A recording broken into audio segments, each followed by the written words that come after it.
കൂലി മൂവി കണ്ടിട്ട് വരികയാണ്. അപ്പോൾ ഇത് കാണാൻ പോകുന്നതിന് മുമ്പ് ഒരുപാട് കാര്യങ്ങളിൽ പ്രതീക്ഷയുണ്ടായിരുന്നു. ലോകേഷിൻ്റെ കാര്യം, സത്യരാജ്, അതേപോലെ അമീർ ഖാൻ, പിന്നെ സൈമൺ ക്യാരക്ടർ ചെയ്ത നാഗാർജുന, ഉപേന്ദ്ര, രജനി, അനിരുദ്ധിൻ്റെ മ്യൂസിക്, അങ്ങനെ ഒരുപാട് പ്രതീക്ഷകളുണ്ടായിരുന്നു. അപ്പോൾ ആ പ്രതീക്ഷകൾക്ക് ഒത്തവിധം സിനിമയുണ്ടോ എന്ന് ചോദിച്ചാൽ, ആദ്യം തന്നെ ഈ സിനിമയുടെ എഡിറ്റിംഗ് ചെയ്തിരിക്കുന്നത് ഫിലോമിൻ രാജാണ്.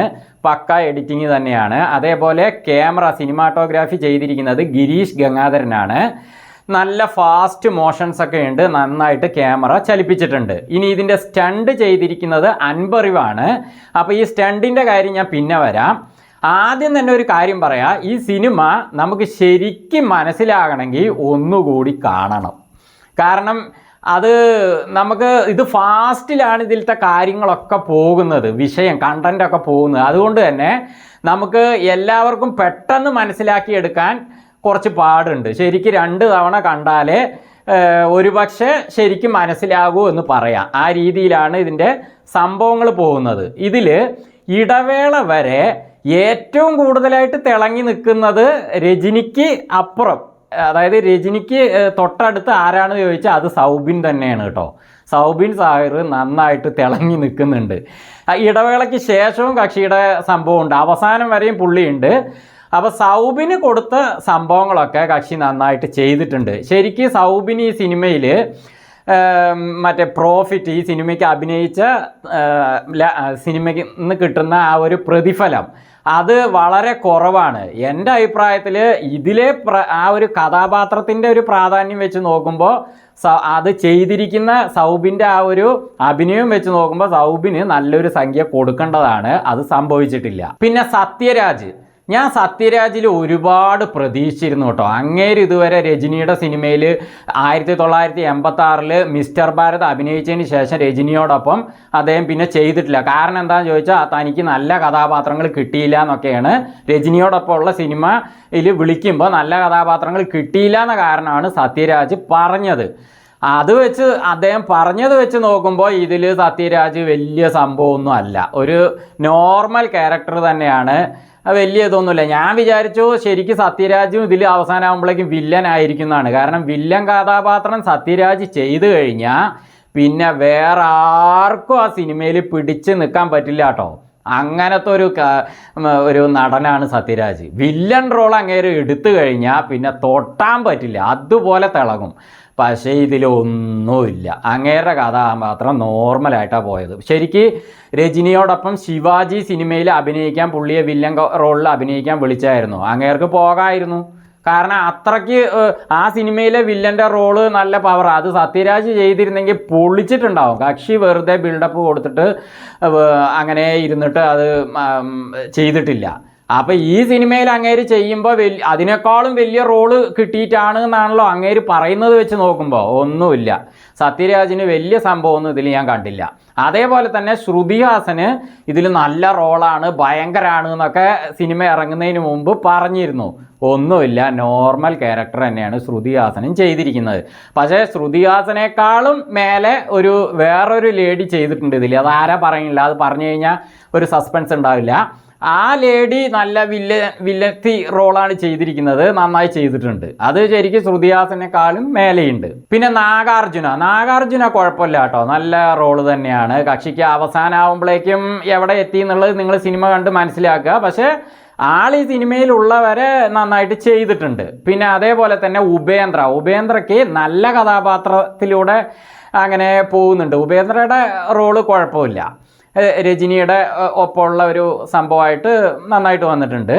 പിന്നെ ഇതിൽ അമീർ ഖാന് ഞാൻ ഒരുപാട് പ്രതീക്ഷിച്ചിരുന്നു കേട്ടോ. കാരണം എന്താണെന്ന് വെച്ചാൽ പുള്ളി ഒരു വലിയ നടനാണെന്ന് നമുക്ക് അറിയാം, ഹിന്ദിയിലെ വലിയ താരമാണ്.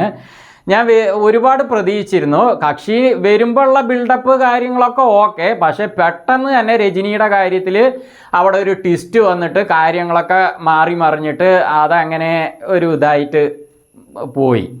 അമീർ ഖാൻ ഇത് പോരായിരുന്നു, ഇതിലും വലിയ സംഭവങ്ങൾ കൊടുക്കാമായിരുന്നു തോന്നി.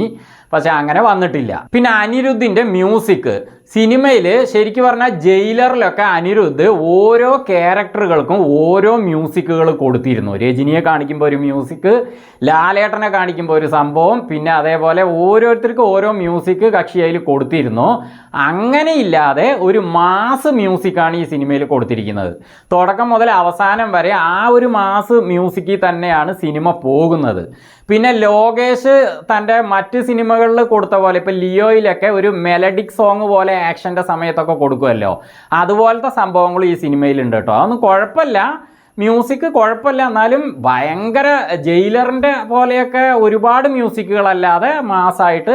പക്ഷേ സിനിമയുടെ അവസാനം വരെയും അനിരുദ്ധിൻ്റെ മ്യൂസിക് തന്നെയാണ് മുഴങ്ങിക്കൊണ്ടേ ഇരിക്കുന്നത്, കുഴപ്പമില്ല. ഇനി ഈ സിനിമയിൽ രജനിയുടെ റോള്, രജനി ശരിക്കും പറഞ്ഞാൽ ജയിലറിലും അതേപോലെ വേട്ടയ്യനിലൊക്കെ ഭയങ്കര ആക്ഷനൊന്നും ചെയ്തിട്ടില്ല. ജയിലറിൽ എന്ന് പറഞ്ഞാൽ ആക്ഷൻ തന്നെ രജനി അങ്ങനെ ചെയ്തിട്ടില്ല എന്ന് പറയാം, ചെറിയ ചെറിയ സംഭവങ്ങളേ ഉള്ളൂ. വേട്ടയ്യനിൽ ആക്ഷൻ ഉണ്ട്, പക്ഷെ എന്നാലും 1-2 ആക്ഷൻ അങ്ങനെയുള്ളൂ. പക്ഷേ ഇത് അങ്ങനെയല്ല.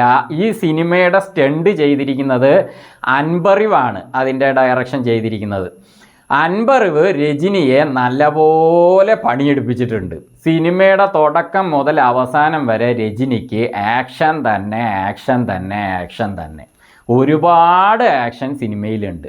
നമുക്കറിയാം രജനിക്ക് ഒരുപാട് വയസ്സായിട്ടുണ്ട്, അങ്ങേർക്ക് ആരോഗ്യ പ്രശ്നങ്ങളൊക്കെ ഉണ്ട്. അതിൻ്റെ ഒരു കാര്യങ്ങൾ ആക്ഷൻ്റെ സമയത്ത് ആ ബോഡിയിൽ നമുക്ക് കാണുന്നുണ്ട്, ഫീൽ ചെയ്യുന്നുണ്ട്. പക്ഷേ എന്നിട്ട് പോലും അങ്ങേര് നല്ലപോലെ ഈ സിനിമയിൽ ആക്ഷന് വേണ്ടിയിട്ട് ഇറങ്ങിയിട്ടുണ്ട് കേട്ടോ. നല്ല പണിയെടുത്തിട്ടുണ്ട്. അത് സിനിമ കാണുമ്പോൾ മനസ്സിലാവും. സൂപ്പർ സ്റ്റാർ തന്നെയാണ് എന്ന് താൻ വാങ്ങുന്ന ആ ഒരു സാലറിക്ക്, ആ പ്രതിഫലത്തിന് പണിയെടുക്കുന്നുണ്ട് എന്നുള്ളത് സിനിമയിൽ കാണാം, തെളിഞ്ഞ് കാണാം. കാരണം ഫുൾ ആക്ഷനാണ്, ആദ്യം മുതൽ അവസാനം വരെ നല്ല പൊളിച്ച ആക്ഷൻ ഉണ്ട്. പക്ഷെ ജയിലറിലുള്ള പോലെ ഭയങ്കര സെൻറ്റിമെൻറ്റ്സ് കാര്യങ്ങൾ ഒന്നും അങ്ങനെയൊന്നും വരുന്നില്ല. ഇപ്പം ജയിലറിൽ മകൻ്റെ കാര്യത്തിൽ നല്ലൊരു സെൻറ്റിമെൻറ്റ്സ് അതുപോലെയൊക്കെ വന്നിരുന്നു, അതൊന്നും ഇതിൽ അങ്ങനെ വന്നിട്ടില്ല. ഇതിൽ അങ്ങനത്തെ കാര്യങ്ങളുണ്ടെങ്കിലും അത് വലിയ രീതിയിൽ കൊണ്ടുവന്നിട്ടില്ല.